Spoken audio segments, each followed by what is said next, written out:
예, 안녕하세요. 안녕하세요. 생활고전 2강 시작하겠습니다. 말 그대로 오늘은 이제 아마 토정비결에 대한 소개도 약간 해드리겠습니다.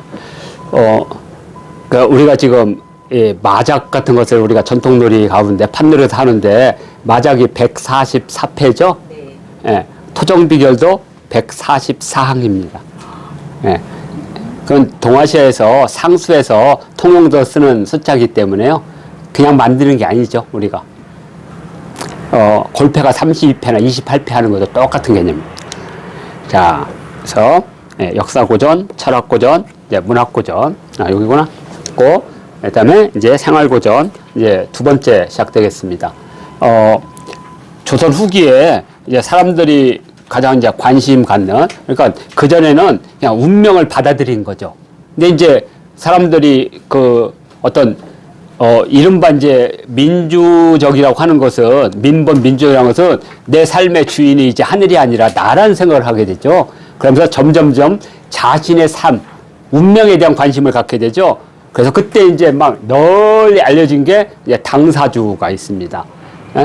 당나라 때 이허중, 연애자평을 썼던 아주 유명한 사주학을 하는 사람은 뭐 당연히 해야 됩니다. 근데 그게 웬만해서 지금도 뭐 사주 카페에서 뭐 사주 명략 배우는 게 되게 유행이래요. 평생학습관에서. 근데 그거 신기가 아니면 3년 배워도 못 풀어요. 엄청나게 외울 것도 많고 복잡해요. 그래서 그것을 한눈에 볼 수 있도록 그죠? 축약한 거. 그게 바로 당사주예요. 그림으로 몇 가지 표본을 만들어서 우리가 쉬우면 이런 거잖아요. 어떤 그 한 인간 사회의 삶의 모형을 뭐 500개 딱 만드는 거야. 그래서 자기 생년월일에다가 거기다 딱 대입하는 거야, 이렇게. 그러니까 맞기도 하지만 어떻게 우리 그런 거 있잖아요. B형 인간, 뭐 A형 인간. 그게 말이 됩니까? P가 내 성격을 결정하지 않아요. 완전히 결정할 수도 있겠지만, 그죠? 그래서 이제 그런 것들이 유효하는 거죠. 누구나 쉽게 딱 볼 수 있도록. 당사주고요. 또 똑같은 방식으로 우리가 윷을 던지면 유점을 했잖아요. 그러니까 우리 자 오늘 내가 눈을 감고 내가 했어요, 유점을. 그러면 그 저녁 때 또 했어요. 똑같은 유점이 나오겠어요? 같은 날인데 100번 하면 100번 다 다르죠. 그래서 그것은 첫 번째 한 그 신점을 가지고 그게 맞다 틀리다가 아니라 그 나오는 걸 보고 내가 삼가 조심하면서 예를 들어서 도로를 피하라 그러면 오늘은 외출을 안 나간다든가 이거지지 맞는다라고 하는 것 자체가 우스운 거예요. 이렇게. 그래서 그러한 이제 인간 삶의 큰 일련의 변화를 144개의 표본에다 맞춰서 그 사람의 연월일시 이걸 맞춰서 그러면 해마다 바뀌잖아요. 바뀌니까 순서가 바뀌어요. 그래서 144개의 표본을 보고 한 해의 운명을 내가 그걸 가지고 보는 겁니다. 토정비결. 그리고 또 이제 요 마이상법은 주로 이제 사위를 구하거나 며느리를 구하거나 얘가 애를 낳을 수가 있는지 가문의 명예를 하는지 뭐 이런 것들을 하기 위해서 그때 되게 유행하기 시작합니다. 관상이라고 부르는 거.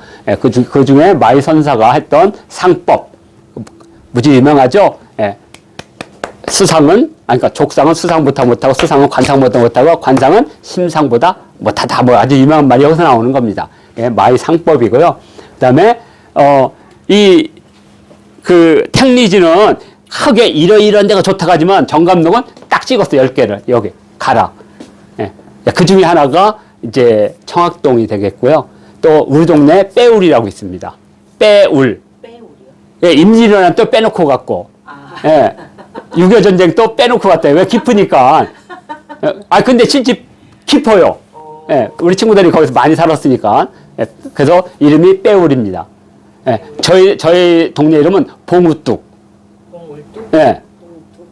봉우뚝. 왜냐면 봉우리가 우뚝 서 있는 곳에 살았거든요. 아득이 마을 얘기예요? 아니요. 외가. 저는 외가에서 살았잖아요, 주로. 그러니까 외가가 다 그래, 한 우물. 왜 한 우물이냐? 엄청나게 큰 우물이 있었거든요, 거기가. 그래서 마을 사람들이 다 가서 우물 그거 퍼갔거든요. 그 한 우물. 그래서 한 크다는 거. 그 지금 한자로는 대정리. 이렇게. 그러니까 옛 이름이 살아있었어요, 그때. 아마 어렸을 때 기억해 다 나올 겁니다. 아무튼 그게 바로 정감록이 되겠죠. 이렇게. 예. 그래서 하여튼 이것을 하나씩 보도록 하겠습니다. 자, 그 다음에 이제 의학서가 많이 등장을 합니다. 의학이 등장한다는 것은 한마디로 말하면 약재를 구매할 수 있는 구매력이 탄생했다는 뜻입니다. 그러니까 그전에는 국가 단위로 이렇게 약을 주거나 하지 일반 사람들은 그냥 된장 바르고 끝이었죠. 그래서 이제 당연히 이제 민간, 그러니까 각 마을에서도 글 공부한 사람이 서당을 열거나 또는 약방을 여는 거죠. 그래서 동네 사람한테 들이나 산에 가서 약재를 구해오라고 하면 그걸 가지고 이제 자기들이 처방을 해서 주는. 근데 이 사람들이 깊은 한자를 잘 모르니까 이제 해민서나 이런 데서 내의원에서 그런 책자를 전부 우리식으로, 그렇죠? 그래서 언해본이라는 것이 많이 등장합니다. 하여튼 이때 이제 조선 전기에는 주로 이제 한자로 된 거 있고 조선 중후기를 가서 한글이 나오면 이제 언해본이 많이 나옵니다. 그래서 이게 바로 약학서고요. 우리나라 이제 약재 총집결 향약 집성방이라고 합니다. 그러니까 우리가 이제 동아시아라는 전통 속에서 우리의 전통을 하려면 두 가지를 하나를 붙입니다. 뭐냐면 우리가 아학이나 이렇게 할 때는 중국을 말하는 거고 향학하면 우리. 그러니까 당연히 중의하면 중국, 향약하면 우리. 그래서 향약은 우리 토양에서 나는 약재, 그걸 전부 모았다. 그러니까 세종대왕 때 엄청난 우리의 문화 르네상스가 이루어졌던 거죠. 그때 이제 재생원 어디냐면 지금 현대건설이 있는데 거기 있었습니다. 민간 의료기관이었던. 그래서 해민서와 함께 쌍벽을 이루었던. 이렇게. 그래서 재생원에서 만든 향약 집성방. 그리고 이제 의방이라는 건 뭐냐면 임상했던 자료를 모은 겁니다. 의방. 그러니까 처방전. 이게 없었다면 향약 집성방과 의방유치가 없었다면 동의보감은 나올 수가 없는 거죠. 수없이 많은 것들이 해민서나 재생원에서 이런 전염병 하면 그때 그 처방전이 다 남아있는 겁니다. 그래서 의방유치는 그거고요. 세계적인 의학서라고 할 수 있습니다. 그리고 이걸 바탕으로 해서 드디어 동의보감. 그래서 아까 향약할 때 향자가 있다면 또 하나는 향은 좀 이렇게 낮추는 경향이 있어요. 우리는 동네 약국이다. 근데 동자를 쓰는 순간은 우리도라는 자부심을 좀 표현합니다. 그러니까 중국 할 때는 가운데 중자로 자신들이 표현한다면 우리는 해가 뜨는 동쪽에 산다는, 그러니까 방위루스의 동쪽이 아니라, 그러니까 서쪽 동쪽이 아니라 우리는 해가 뜨는 동방이라는 이제 자부심을 또 갖게 됩니다. 이렇게. 그래서 동자를 붙이기 시작합니다. 그래서 동의라고 불렀던 거죠. 그러니까 동의는 중의의 동쪽이라는 의미가 아니라 우리 동방의 독자적인 이런 의미를 갖고 있습니다. 그래서 동의보감이 만들어지고 또 하나는 지금 우리나라 체질, 그러니까 예전에 약재는 체질이나 그 사람의 토양을 보지 않고 약성에 집중했다면 이 동의수세보원은 그 약재와 그 사람이 살고 있는 마을과 그 사람의 체질 같은 걸 다 결합해서, 그러니까 의학이 한다게 발전한 거죠. 이걸 바탕으로 사상 체질이 등장했고 이거는 16상까지 나왔더라고요. 8상 16상까지 이렇게. 그래서 제가 요건 이제 약간 다른데 이런 생각을 했어요.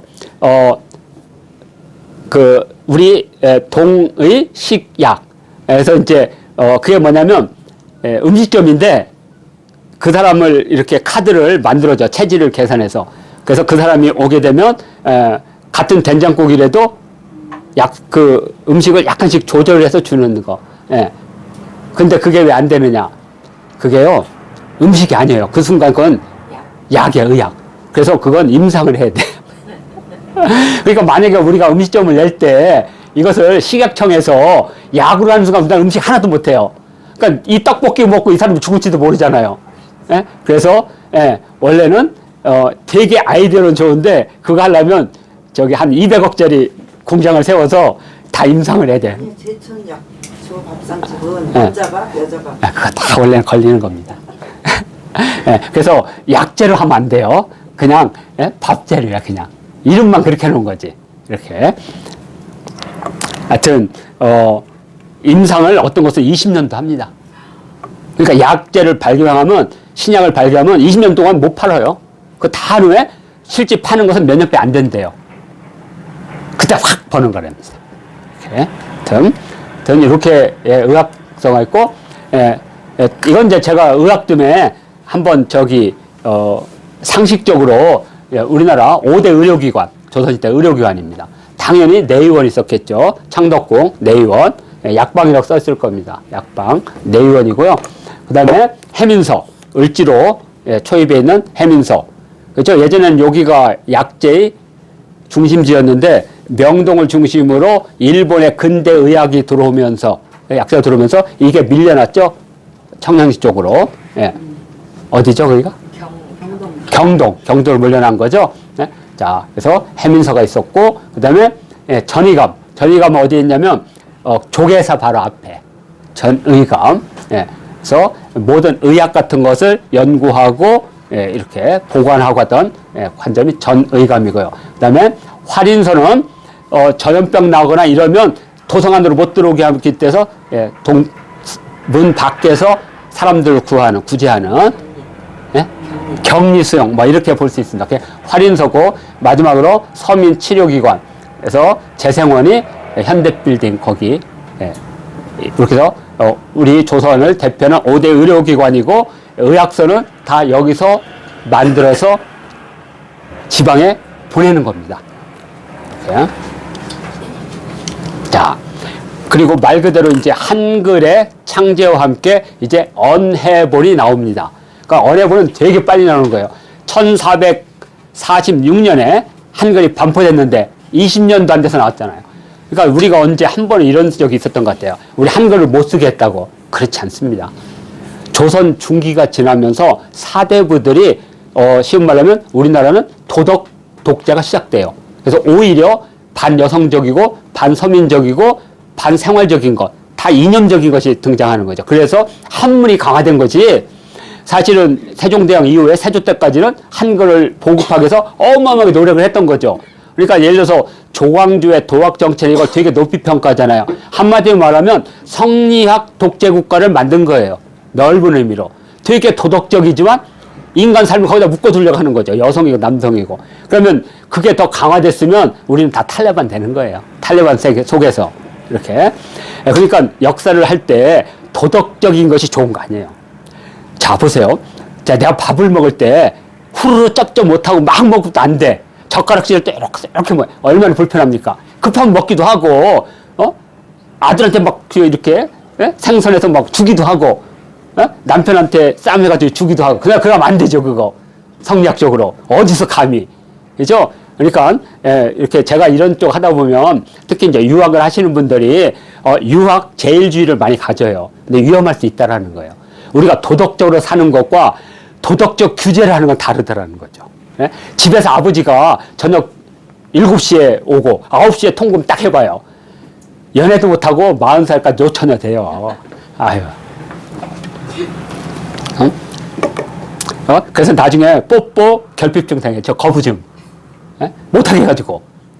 하여튼 농담입니다. 그래서 이렇게 되게 빠르잖아요. 1466년이면 20년 만에 이거 나왔죠. 구급 간이방. 말 그대로 급할 때 뽕나무, 여기 뽕나무 진을 가나리고라 뭔 모르겠다.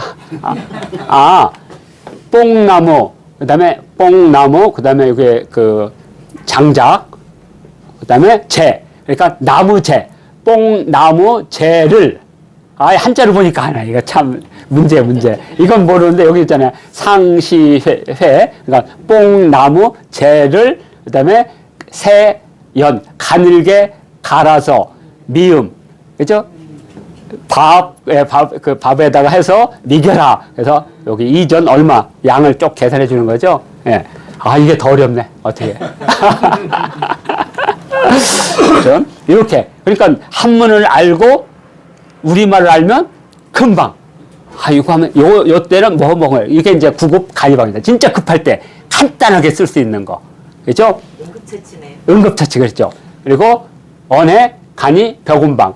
그러니까 그 장티푸스 염 그걸 막는 간이 처방전 이런 거 있고 그다음에 두창 마마 호환할 때 마마 천연두 그것을 어떻게 하면 막을 것인가 이런 것들이 다 이렇게 우리말로 돼 있죠. 이 언해본이 등장한다는 거죠. 우리 생활고전에서. 그러니까 지역에서 웬만하게 글을 아는 사람들이면 이 언해방이 이제 각 그 관청에 오면 며칠 날 필사회를 열어요. 그러면 글 아는 사람들이 종이를 전부 자기가 구해서 딱 앉으면 그때 이제 한 장씩 다 이렇게 붙여. 그러면 그걸 보고 베끼는 겁니다. 그때 이제 두 이자를 잘못해서 막 3자 했다 그러면 그거 먹고 설사나고 막 하는 거겠죠. 아무튼 그렇게 해서 옛날에 필사를 했습니다. 이렇게. 그러니까 뭐 예를 들어서 중국에서 무슨 경전이 들어온다. 그러면 그 경전을 갖다가 뭐 수백 개를 가질 수 없잖아요. 그러면 서울에서 일단 그 경전 필사를 해. 그럼 그걸 가지고 이제 지방에 온 놈이 또 필사를 해. 그럼 그 사람은 그 지역에서 이거죠. 그렇죠. 예? 황색 잡지를 저기 미군에 있는 삼촌이 주면 그거 가지고 동네 1년 동안 울고먹는 식으로. 하여튼 아니 드라마에 많이 나오는 겁니다. 그게.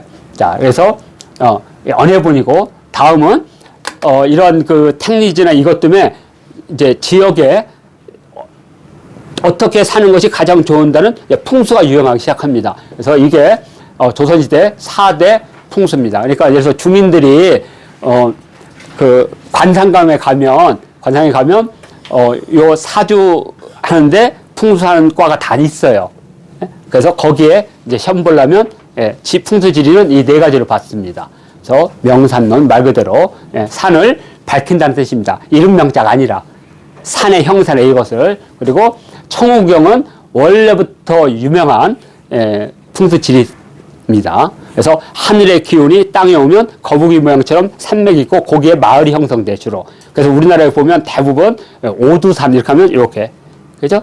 까마귀라든지 거북이, 그 산 형태에 있는 그 마을이 살기가 좋아요. 그래서 그런 산의 지세를 한 게 청우경이고, 금남경은 이렇게 사람이 이렇게 살 때 이렇게 비단주머니가 편하잖아요. 그것처럼 살기가 좋은 곳.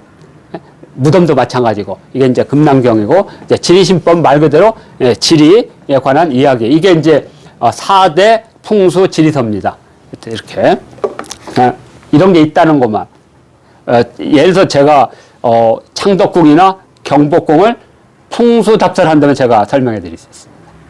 왜냐하면 창덕궁은 이런 걸 되게 따졌거든요. 경복궁은 좀 덜 따졌어요. 근데 창덕궁은 지세가 안 맞으니까 물줄기도 안 맞고 그래서 풍수를 가장 많이 다뤘던 곳입니다. 자, 그다음에 이제 지도입니다. 그 이전의 지도들은 현실 감각이 없는 지도였죠. 왜? 하늘의 이치를 그린 거기 때문에. 자, 그런데 이제 조선 후기가 오면 실제 내가 필요한 지도입니다. 어디서부터 어디까지가 몇 리고 해야지 내가 7일 동안 갈지 8일 동안 갈지 먹을 것도 준비하고 그러다 보니까 거기 거리 표시가 다 돼 있습니다. 사실은. 이렇게 해서 수선전도는 서울, 수선, 선이라는 것이 많은 사람들이 자꾸만 착할 선으로 해석을 하는데요. 이 선자는 착할 선자가 아니고 잘할 선자입니다. 잘할 선. 또는 가르치지 않아도 깨우치는 능력, 숨쉬는 거. 이런 것들은 다 선에 속합니다. 그리고 사람이 배워서 아는 거, 그걸 악이라고 합니다. 악. 그러니까 악은 나쁜 게 아니고 원래는 인간이 인위적으로 배우는 것.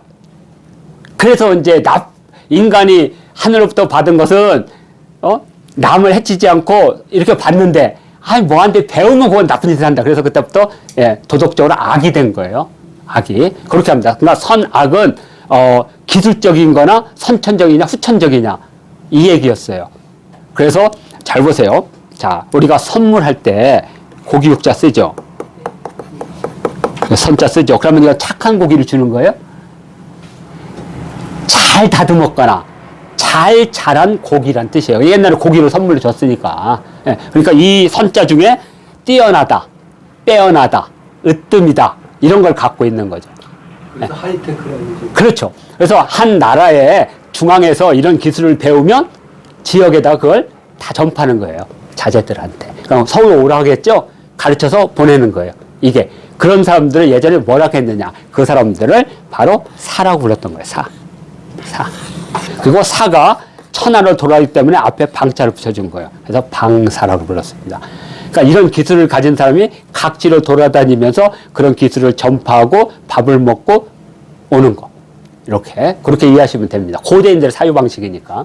자, 그래서 수선이라는 것은 그러한 기술이나 이런 것들이 모여 있는 곳. 그러니까 당연히 서울이 되겠죠. 그래서 서울이고 예전에는 장안을 수선이라고 불렀습니다. 중국의 한나라 수도. 그러니까 수선이란 말은 그런 의미를 갖고 있다. 도덕이 가장 뛰어난 도시라는 의미가 아니고. 자, 그 다음에 이걸 가지고 이제 이런 거와 또 한가 이제 대동여지도. 대동여지도도 여기 보면 물줄기나 이런 것들이 다 가는 물줄기는 배가 못 들어가는 거고 두 줄기가 돼 있으면 물이 배가 들어갈 수 있는 물줄기다. 그러니까 좋은 선을 운영할 때 그게 필요했던 거죠. 그리고 마디마다 예전에는 다 직선거리를 했기 때문에 400km였는데 실제로는 600km예요. 왜 그러겠어요? 꼬불꼬불 이걸 다 계산해내는 거죠. 예. 이게 맞는 지리지죠. 이렇게. 자, 그러니까 예를 들어서 우리가 서울에서 부산까지 이렇게 금구면 한 280에서 300km밖에 안 되잖아요. 근데 실제로는 400 몇 킬로죠. 이렇게 가니까. 예. 이런 것들을 실질적으로 넣은 게 대동여지도가 되겠고요. 그 다음에 이런 이제, 여행기, 열하일과 같은 여행기들이 이때 등장하는 거죠. 자, 그래서, 지리지와 여행기를 우리가 한번 살펴봤고요. 다음에 또 하나는 이제 백과전서입니다. 백과전서는, 내가 가진 경험을 후대에 물려주기 위해서 그 경험들을 전부 모아놓는 방식입니다. 1750년대 프랑스에서 최초로 백과전서가 등장을 해요. 그것을 뭐라고 하냐면 백과전서파, 디드로가 그래서 계몽주의자잖아요. 그래서 디드로가 처음으로 당대 유럽의 모든 지식을 모아서 일반인도 볼 수 있도록. 그래서 우리가 한번 60년대, 70년대에 좀 잘 사는 집에 가면 뭐가 있었어요? 백과사전. 그거 되게 부러웠죠. 뭐 삼중당 이런 거, 삼성출판사 백과사전. 정말 부러웠습니다. 예? 그게 이제 지식이었고, 그리고 이제 80년대 되면 브리테니커. 이거 있으면 막 자랑했죠. 예. 지금은 스마트폰. 스마트폰이 다 있으니까. 하여튼. 예. 자, 이렇게 해서 백과사전파가 등장합니다. 이러한 백과사전의 이제 아버지가 바로 지복유설. 예. 이수광의 지복유설. 그 다음에 반개수록. 그 다음에 이익의 성우사설. 그리고 다산의 여의당집이 등장하는데 그때 당시 여의당집 편집이 안 됐어요. 위험한 인간이라. 그래서 약 100년이 지난 후에 아까 말한 조선광문회 거기서 여의당집이 나옴으로써 우리는 다산을 알 수 있었던 겁니다. 사실 그 100년 동안은 금기어 중에 하나였죠. 자, 이게 바로 백과전서파다. 자, 이렇게 해서 이제 이러한 그 생활 고전을 바탕으로 해서 이제 우리나라는 문화 콘텐츠와 결합해서 이런 것들이 나죠. 관상이라는 그죠? 내가 왕이 될 상이고 천하가 내 손 안에 있어 하던 그 칠삭동이 한 명이 얘기해갖고 궁합 여기 이 여배우가 한국에서 아주 갑질을 해서 지금은 일본에서 김은경인가 신은경인가 이은경인가 지금 일본에서 이은경의 김은경이요. 이은경 궁합. 그다음에 대동여지도 정말 재미없게 만들어서 실패한 참 이렇게 잘 만들지. 그러니까 좋은 작품을 감독을 못 만나면 감독이 개판 쳐놓는 거죠. 그 대신 파묘 보세요. 풍수에 그런 것들을 어떻게 그냥 그 항일 막 그런 독립 정신과 결합해서 만들잖아요. 그래서 이것이 바로 전통 문화가 영화와 만나서 새로운 형태의 콘텐츠가 되고 있는. 그래서 우리는 아직도 어마어마한 콘텐츠가 있다. 이렇게 생활고전은 그래서 우리가 필요하다 하고 이것을 해서 제 2강은 마치도록 하겠습니다.